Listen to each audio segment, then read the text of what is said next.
guys, today we're going to be doing a crochet tutorial on how to make a crochet chain. To begin with, you'll need some yarn and a crochet hook, of course.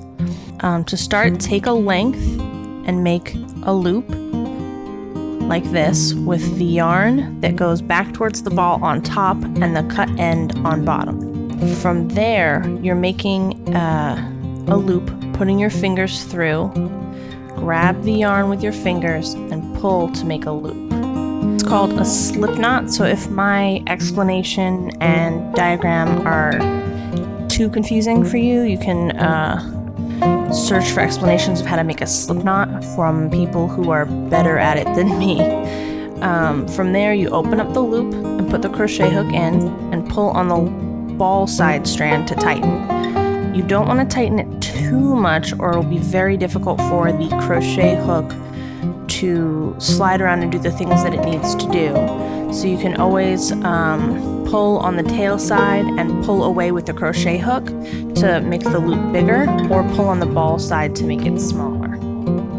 Wrap the yarn around the hook going from back to front and pull it through the loop. And that's it, that's one crochet chain. You can see here the structure of the chain is there's a loop at the top, a little V that goes around, and a bump on the back. Every crochet chain will have the loop and the bump, and you can count stitches either by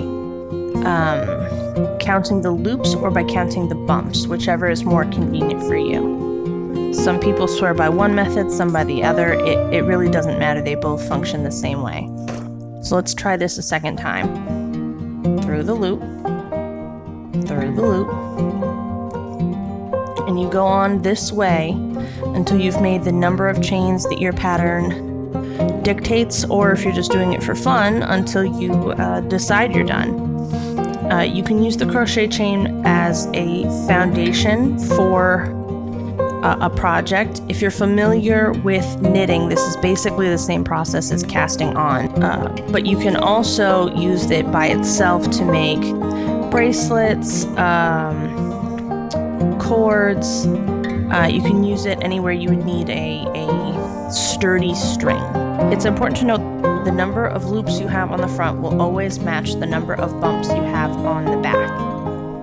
When you're counting to make sure you have the right number of stitches for your foundation, you can count either the loops or the bumps, and it shouldn't really matter one way or the other which method you're using. A way to check on your gauge and make sure that it's not too tight or too loose is to make sure that the loops in the front look relatively closed, there's not a huge gap in the middle, and as you can see here I'm tugging it, it should be stretchy.